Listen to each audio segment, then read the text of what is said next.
Well, hello, everyone. Welcome to another episode of Arts for the Health of It. I am your host, Richard Wilmore. And I'm your other host, Constanza Rader. And I'm so excited about our guest today. We're talking with Vijay Gupta. He's one of the founders of Symphony.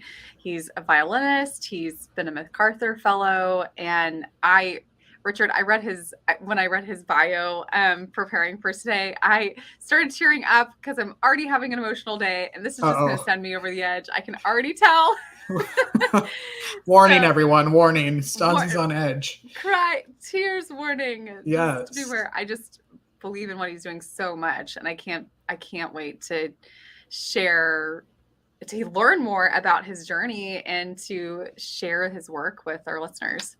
And it's one of those topics where, when you think about who does art or who's drawn to art or the arts, it's not for kids. It's not just for professionals. It's not just for the stay-at-home moms. Like, this is a population that you may not necessarily would know that would even be interested in it. You have certain ideas of like what people are like, and the fact that he's gone in there and made such an amazing program. I'm so excited to get him out here. I wish we could just play all the videos on their website instead of us talking. But go to their website and check them out and see everything that they're doing. Although we didn't even tell you.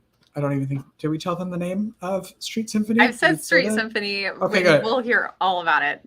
Okay, good. So let me give you a brief synopsis of Vijay. Vijay Gupta is a violinist and social justice advocate, an esteemed performer, communicator, educator, and citizen artist. Gupta is a leading advocate for the role of the arts and music to heal, inspire, provoke change, and foster social connection. He's the founder and artistic director of Symphony, a nonprofit organization providing musical engagement, dialogue, and teaching artistry for homeless and incarcerated communities in Los Angeles. So we're going to welcome him to the show. Are you ready? Let's do it. Come along with me, and I know you'll see that a song changes everything. Hello, sir. I'm just going to move you over here. Hi there. Welcome. Hi. I know Stanzi probably has 75,000 questions, and I feel like Stanzi's not feeling well today, so I'm going to let her do her questions in case she falls asleep. And then if she does, then I'll pick up with my questions. I guess that sounds fair. I'll interject, but. Perfect. I have so many questions, but I want to start with your story. How did you come to this work? Why homeless population? What's your background? Yeah, just share your story. Sure. Well, first of all, thank you so much for having me. It's such a joy to be here. And I love thinking about the intersection of arts and healing, especially right now. I think, with the pandemic being so present in our minds, I think we've all been asking this question of what are we healing towards? Are we healing back towards a world that didn't work for us? Or are we healing towards transformation? And what does healing towards transformation actually mean? And I really believe that artists not only make change in the world, but that artists make the world, period. The way that we look at the world, the way that we pay attention to the world changes the world. Just like the quality of attention that we pay to the world changes the way that we see it. And I would actually even say in relationship and dialogue with that world, it changes that world itself. So for me, I am the son of two people who emigrated from Bengal, from the city of Kolkata in India in the mid-1970s.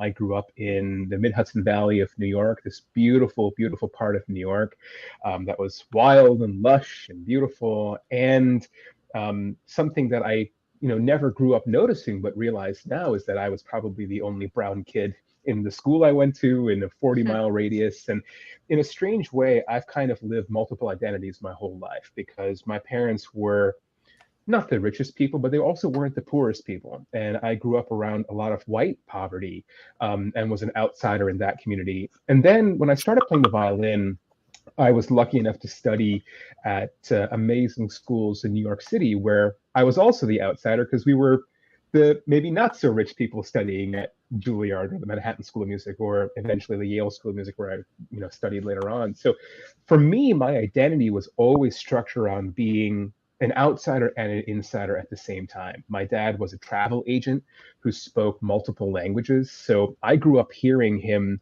talk across boundaries and barriers. And when I think of myself as an artist now, I realize that my superpower comes from being able to speak multiple languages. Like, I speak fundraiser, I speak grantor, I speak donor, I speak social worker, I speak classical violinist, I speak musicologist and historian, and I also speak Skid Row, and I speak recovery, and I speak about healing because my undergraduate was actually in biology pre-med.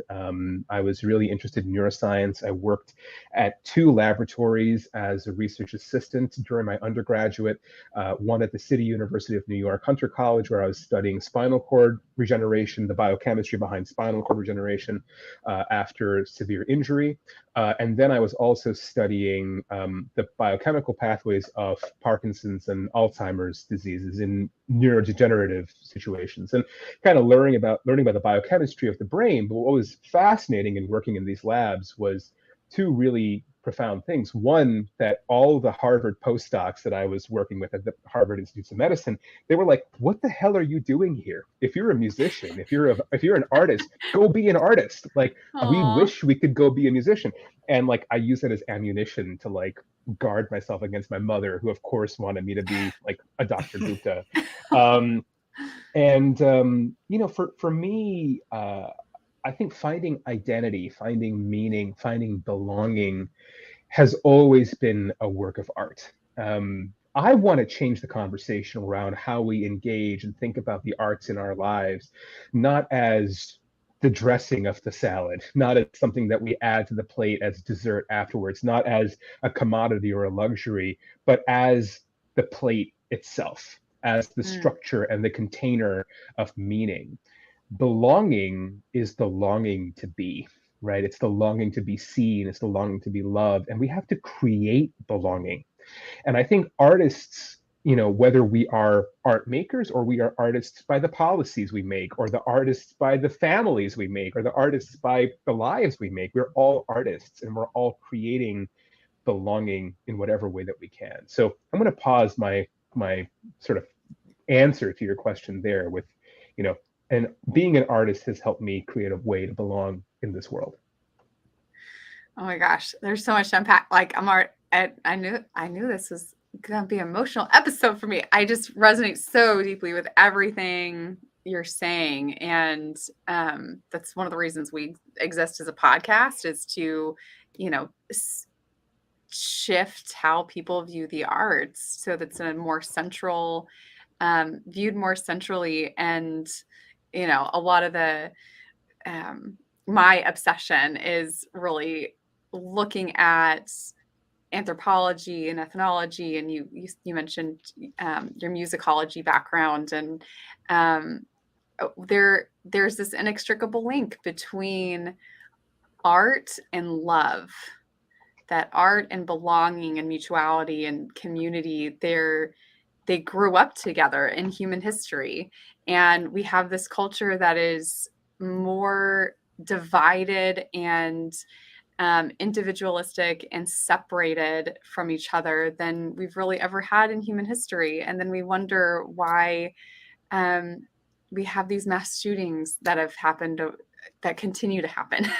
Why we have just the political divide and so much this epidemic of loneliness that is killing people. And we need our artists, we need art, we need that, what you say, that gift of attention that we bring to our particular corners of the world. We need that back. It's part of our birthright as humans. And you're doing it in such a beautiful and tangible way, with with communities that are often overlooked and seen as outcasts. And I would love to hear about what brought you to the homeless community, what brought you to Skid Row, how you formed your organization, and the impact you see that music has in that community. So I moved to Los Angeles from the East Coast in 2007 because I joined the Los Angeles Philharmonic Orchestra. And that was sort of my way of, it was a dream job. It just wasn't my dream. And it was something that it took me years to realize that I had climbed this ladder, by everyone else's narrative than my own. And the second or third year that I was living in Los Angeles, I encountered a community called Skid Row, which is a 50 square block area of downtown Los Angeles, which is the largest concentration of unhoused people living in America today. On any given night, upwards of 11 to 12,000 people sleep on the streets of downtown Los Angeles. Countywide, that number is around 86,000 people. There's a revolving door between homelessness and mass incarceration in the largest county jail system on the planet, which is the LA County jails. The LA County jails are $1 billion jail, and Twin Towers jail in particular is effectively the nation's largest psychiatric institution. And so I encountered Skid Row because of a musician, a man named Nathaniel Anthony Ayers, who was the subject of a very famous book called The Soloist, which later became a movie. And a number of my colleagues in the LA Phil were close to Nathaniel because they had actually gone to Juilliard with him. Nathaniel was one of the first Black men to ever attend the Juilliard School in the 1970s. And he had a breakdown, dropped out, was diagnosed with paranoid schizophrenia, and treated with shock therapy, Thorazine, and handcuffs at Bellevue Hospital. And Nathaniel was an incredibly gifted double bassist. And in 2008, 2009, he was, a really kind of recognizable presence in Skid Row because he would push around a shopping cart filled with musical instruments, and he'd just set up on a street corner and play. And eventually we would invite him to the hall, and he would invite us back to Skid Row, but we never really went back to Skid Row with him. We would make him come to the hall to play for us because that's where we felt safe. And slowly I started to visit Nathaniel in Skid Row, and I started to just make music with him. And I was never really teaching him anything. I was just having a conversation with him through music. And that was one of these things that I noticed, that Nathaniel and I did not have a common language at all. He was this strapping, tall, handsome, scary man who at times terrified me and at times charmed me and could recite every Beethoven opus number by memory. And we just play together. And we started just playing in this, courtyard in Skid Row. And I remember it was like my 22nd birthday, and people, Steve Lopez, who wrote the book on Nathaniel, brought me a cake, and people were looking at the cake, and I was so self-conscious because I was like, how can I eat this cake here when there's hundreds of people in a courtyard looking in at me just with this giant sheet cake in front of me? And it was this kind of thing of realizing that there was more to this community than people who were broken. Social workers used to say to me, people come to Skid Row to die. And, Skid Row is a place that, is horrifying. Open prostitution, open drug trade. It's a place where people often overdose and die on the streets and are found in their tents in the morning and they've passed away. And so I started reaching out to social workers, clinicians, therapists, eventually state and county prisons and jails, to just play. And the playing didn't have any other agenda to it. There was no intention to heal or fix or change people. It was just an offering. It was just to say, I want to make music here. If I'm making music on Bunker Hill to thousands of people who are paying hundreds of dollars a ticket, that art, that music, doesn't only belong in that place. The art also belongs in Skid Row, and I didn't really know why yet. But what started to happen is the audiences in Skid Row, one of the very first events we had was at a clinic, a mental health clinic in Skid Row. The audiences would stand up and shout, sometimes in the middle of movements. And at first, we'd be playing like a Beethoven string quartet, and someone would just put their hand up in the middle of the movement, and like their hand would be like 6 inches from my face because we were sitting so close to people. And I would call on her after we finished, and she'd just tell us her story. and her story was totally linked to the music that we were playing. And it was totally linked to the story that Beethoven was thinking of when he wrote that music. And so this music was no longer written by like some dead old white guy. It was music that was living, breathing nourishment. And that's the way that I, as an artist, felt about music, but I could never communicate that in a hall to an audience that sat in the dark. It was much easier to communicate that to an audience sitting in a clinic because they were right there. And that was the same thing I felt in a shelter or in a county jail. And eventually, what started to happen is that people in our audience would say, hey, what's your story? What's going on with you? Where are you hurting? What's going on in your life? And it's the first time I would ever ask myself that question, because as an artist, I just saw myself as a product. I just saw myself as be here, be perfect, be bulletproof, play the music, and make it happen. And then that narrative changed when I went to Skid Row. You said you were in your early 20s when you first started? That's right. Yeah. So I joined the LA Philharmonic when I was 19, and then I started Street Symphony as a project about a year and a half later. So I was in my early 20s. I was, really asking questions of what does this mean? I never had an idea of starting a nonprofit or making a thing of this. Wow. What was the reaction from friends and family when you tell them kind of your idea and what you wanted to explore? It was very mixed. There were people who said there's no point playing for those people. Wow. There's no point for us to play for them. You might as well use high school students. That's what some members of the LA Phil said to me. Or Wow. certain people would say, be safe. Don't go down to that place because that it's not safe to go down there. And then there'd be people who were already playing benefit concerts, and I would say, well, why don't we go a little bit further than just the sterile benefit concert? Can we actually lean in a bit more and play? If we're going to play music to raise money for those people, why don't we just play for those people?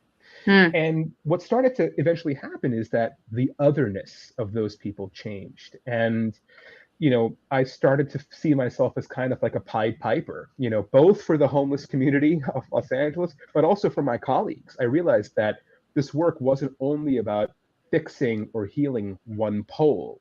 It was about bringing both poles into relationship with one another. And the same thing goes for our donors, and for the people who fund our work, because there is a kind of funding system around the arts, which is always around the noblesse oblige, right? Like art is this product that belongs on the stage. There's nothing wrong with that funding model. But when it comes to funding so-called outreach, it's to say, well, those indigent people should have that thing too. There's the otherness of charity. Right. And I really wanted to challenge that, because our concerts, actually, we stopped calling them concerts because they became conversations. The music became incidental to the conversation that we were having, and the conversation became a way of developing a relationship. So much to unpack there. It is really interesting listening to the reaction that people have to this type of work. And it's very telling to how we view people in different situations in our society as separate, of like, oh, that's a thing that happens to other people and not me. And I mean, even in the work that we do, working with patients that are seriously ill in hospitals, I've had people, like, especially when I was early on in talking about what I was doing and working with cancer patients, and people would be like, "Oh, well, they're gonna die anyway, so why do you bother playing for them? Why don't you play for like people that are gonna get well?" And I'm like, let's pause. Wouldn't you want someone to come and play beautiful music to you as you're dying? Like, wouldn't you want beautiful music and connection and community? Isn't that something we all want? Like, yeah, we're, by that logic, like, no one should get music because we're all gonna die. Like, that's ridiculous. Or we should all get music because we are all gonna die. It's that piece too. I think one thing I've learned in the last 11 years of Street Symphony is that the separateness is a construct. Yeah. Anything where we say that's not me, Yeah. That's an act of separation, fragmentation, and I think it's an act of violence because Yes. it's also an act of self-abandonment. We ostracize and criminalize the people we call fragile and vulnerable because we're not Yeah. willing to deal with our own pain. We're not willing to Yes. deal with our own pain. Preach. And you know, the truth is that when you say that's not me, you're negating a part of yourself. Yes. And so we then create policies around that negation. We create structures around that negation. We create cities around that negation. The fact that Skid Row could exist a mile away from Walt Disney Concert Hall is a masterclass in this concept. It's a masterclass in structural violence and how structural violence comes from othering, and from othering predominantly poor Black people. And so this you know, what you actually mentioned this, Stanzi, about anthropology and ethnology. In indigenous cultures, there was no such thing as a performance. There was no Right. such thing as oh, we're going to sit down now and make art. Art was connected to life. Yep. And I would love for us to find ways to return to that concept. Yes. I called my I called my sister earlier today because I was reading an ethnology book about art, and it was talking about the role of artification around infant parent bonding and infants feeling connected with their community from the very earliest from their very earliest ages. And I was reading, and it was talking about some of these cultures where there's 14 essentially adults and caregivers for one infant, and they're all like passing them around and taking care of them.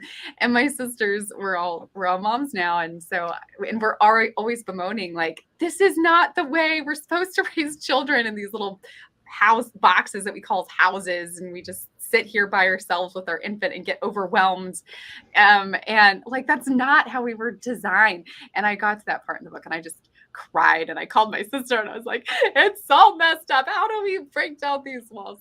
This, you know, and it's such a, it would require fundamental shifts in our culture.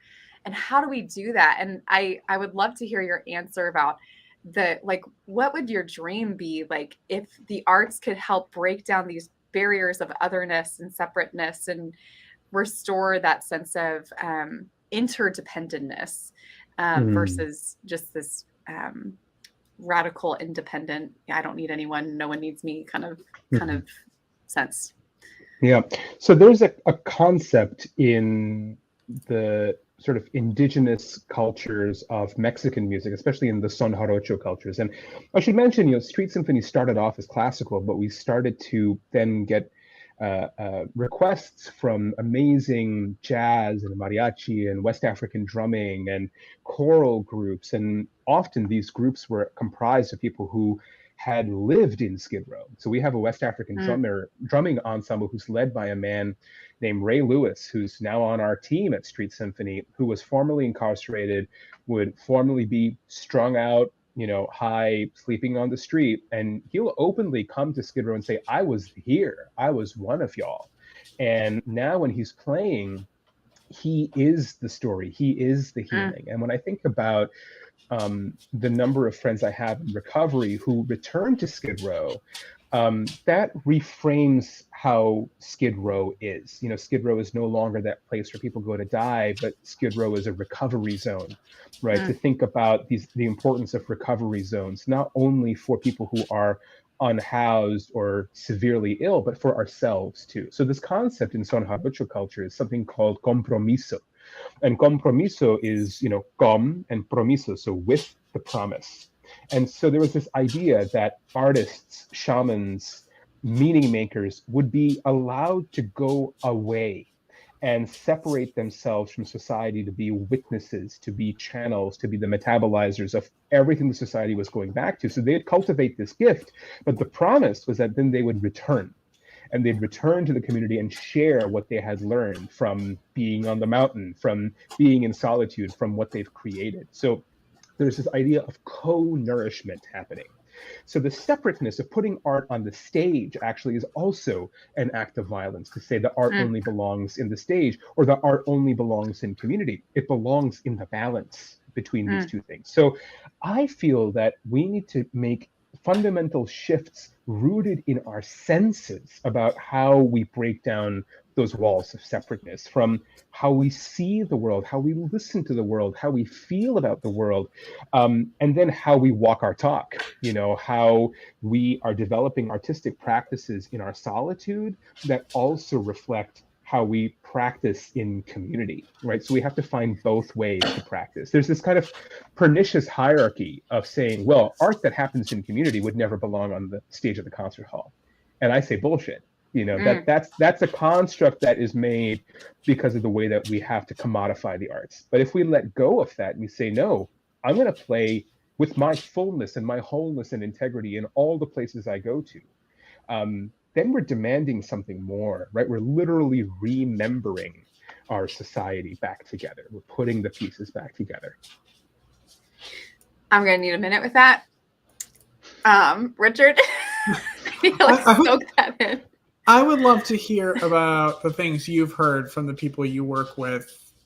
I imagine some of them are the same way that when you told your friends and family, hey, I'm going to do this, and you show up, and the people are like, what are you doing here? Yeah. So, this is an interesting question, because a lot of the time,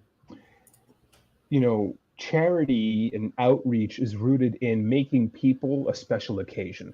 And I would even actually go so far as to say this is my criticism of activism and justice as well, and part of why I have some question marks around being a social justice advocate or being called that, because the truth is that when I go to Skid Row, the last thing I'm going to say to people is that I'm here to be an activist for you, or I'm here to be a healer for you. What people in Skid Row have told me what they want is, they don't want my guilt, they don't want my shame, they don't want my this questioning of like, what does this all mean? They just want a relationship. And so very early on, performing at Street Symphony, the audiences would love what we did. There was never a question mark of saying, oh, well, will those people love Beethoven? We got standing ovations and people in jails fist pumping Bartok, because they loved it. They loved the fact that someone was there. But there was also a sadness and an emptiness behind that applause, because there was also the consideration of, will you ever come back? And that question was never asked until I really made relationships with people. We had social workers who said to us, the best time for therapy was right after a Street Symphony concert. But the question that people would often ask was, when will I feel like this again? I forgot that I could feel this kind of joy. Why didn't I feel this every day? And that's, that led us at Street Symphony to make a very clear decision to not scale our organization to other cities and franchise our organization, because we wanted to say, no, we're going to be in relationship with these 5 partners, and we're going to go weekly to these organizations, as opposed to saying we're going to spread ourselves thin and scale, because that's the sexy thing to say to funders, right? But the other side of things was being able to hear the difficult feedback from people who we were in relationship with, because we'd come and play a big, event on Thanksgiving. And actually it was Ray who pulled me aside and said, hey, Vijay, you should come back tomorrow, man, because there's going to be piles of turkey in the street that are 6 feet high that are rotting and rats running through it. What the fuck are you going to do then? Like, show up. If you're going to show up, then show up. So it's to say, there's a lot of complexity here, because of course we're deeply appreciated in the Skid Row community, but there's this underlying piece of the wound here. The real wound is abandonment. It's that people have been abandoned over and over. And when you trace back trauma, that's usually around a parent, and a parent can abandon a child even if they're with that child. Not seeing someone truly, fully, even if you're with them all the time, is an act of abandonment. So how do we come to that place of communion and relationship and mutuality? So what did you do about the piles of turkey? Well, what we started to do is, first of all, to admit that we couldn't come every day. That was a very important thing. And to admit those boundaries, to say that, you know what, we're not social workers, we're not clinicians, we're not therapists, we're not here to fix or heal people. We have to come as in that act of compromiso, right? We have to come with our boundaries intact, but we also have to come as good partners and good neighbors. So, we started to partner with clinics and shelters and to play on the streets as well. So Skid Row is an interesting ecosystem. There is the street level unhoused community who live in tents. There's the institutional community who live in shelters and clinics and county jails. And then there is the permanent supportive housing, the SRO community who still live in Skid Row but aren't homeless and don't live in institutions. And so those three communities come together, and those three communities are differently resourced. So on one hand, it's to say that there's a part of our job is to take the unhoused community on the street and say, look, if you're tired of being tired and you want a place to live, like there are also institutions and shelters who we work with who have resources. So there's that kind of, again, like Pied Piper aspect of saying, hey, if you want to come in, there are places for that to happen. But then it's also to say that we can't be the only music makers and the only meaning makers. So the real work of Street Symphony is to allow the community to step into a place of self-agency where they see themselves and they're the art makers and they're the ones who are creating the vision of the life that they want to live into, and that we're mutually creating that vision together. So it's to come back and say, okay, here's our work of art that we made. Now, what does that mean to us? And how are we going to live our lives because of that piece of art existing in the world? Mm-hmm. Again, I'm going to need a minute to process so much good stuff there. Oh my gosh, where do I even ask a question? Richard? This list I'm sure is super long, but what are some of the major things that you've learned maybe about yourself or about the world around you through what you're doing and through the arts? So there is a word from my culture, from my Sanskrit and Hindu culture called sadhana. And sadhana, is used as a sort of, if anyone practices yoga, you have a yoga sadhana. And really a sadhana is just like a daily practice, essentially. You can have a running sadhana. I have a violin sadhana. It's to say that the values that we stumble upon in our lives, whether those are values that we're raised with or values that we learn and that we see, those values kind of come to us as momentary insights, like, oh, wow, like I'm a person who really values honesty or integrity.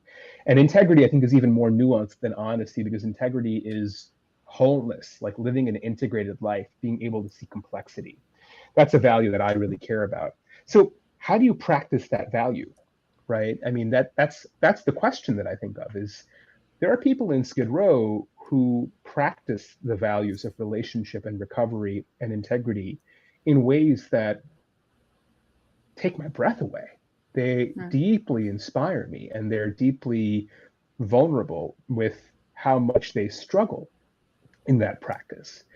And so I feel like the call for all of us is to develop a sadhana, to develop a practice. And that practice can look like anything.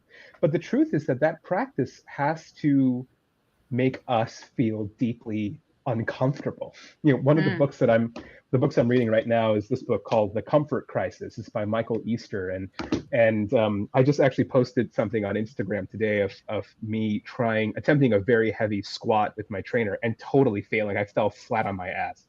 Ouch. And for me, yeah, ouch is right. For me, working out is a sadhana, because I used to be severely overweight. I was very unhealthy when I was trying to run Street Symphony full-time, speak full-time, be in the LA Phil full-time. And I ended up resigning from my job in the orchestra because I was so burned out, and I was well over 100 pounds overweight. And over the last 3 years, I've shed that weight, put on muscle, but that has been constantly a practice of discomfort. So for now, I feel like, this roundabout answer to your question is, how do we create a sadhana of discomfort where we lean into finding that edge, and I think a lot of the world that we live in right now is telling us to necessarily take care of ourselves and to, remove ourselves from self-compromising situations or dehumanizing situations. But self-care is also the end of self-harm. And the end of self-harm is often really uncomfortable because it requires us to look in the mirror and see our own codependency with ourselves. So I'm not really sure if that's the answer you bargained for, but that's where I'll pause for now. I figured that's what you were going to say. Right, he had it all sorted out. Yeah. It makes me think about the. Oh, sorry, Richard. Did you have a follow-up? No, go for it. Oh, wrong one. It makes me think of arts education, because in arts education, you're constantly in a place of discomfort if you have a good teacher, right? Like you're constantly in this place of working on skills that you're not there with, and it's uncomfortable, like learning, like for those neural pathways to develop, and that struggle is where we grow, right? So I feel like there's almost this practice of say the word for me again. Sadhana, Sadhana. Yeah, sadhana. Sadhana. Yep. There's almost a sadhana, this practice that's developed around discomfort and leaning into that and doing, and also it builds trust too, that the discomfort ends, that as you lean in and as you get enough repetitions, that there is change that is possible, and that the change only happens through discomfort. Yeah. And it makes me think of just the role of arts education in kind of forming this new world, or really kind of trying to reclaim some of our birthright as humans. Because I think there's an edge in formalized higher ed and arts education that perpetuates some of the problems that we have within how we view the arts in our culture. But I think they could be such a powerful part of the solution. And I wonder, your perspective on that. Well, there's one thing that actually brings me back to something that we touched on earlier in our conversation, is the divide between people, right? The ways in which we feel so pushed away, so isolated, fragmented, polarized in living out what we value, right? But I also feel like, discomfort is the great equalizer. Similarly to the way that longing is such a huge equalizer. Like we're all longing to be seen and loved and to belong. And also at the same time, if we're all struggling and striving towards something, there's belonging in that too. Right. And so I think about some of the most interesting talks I've given recently, which are actually for companies.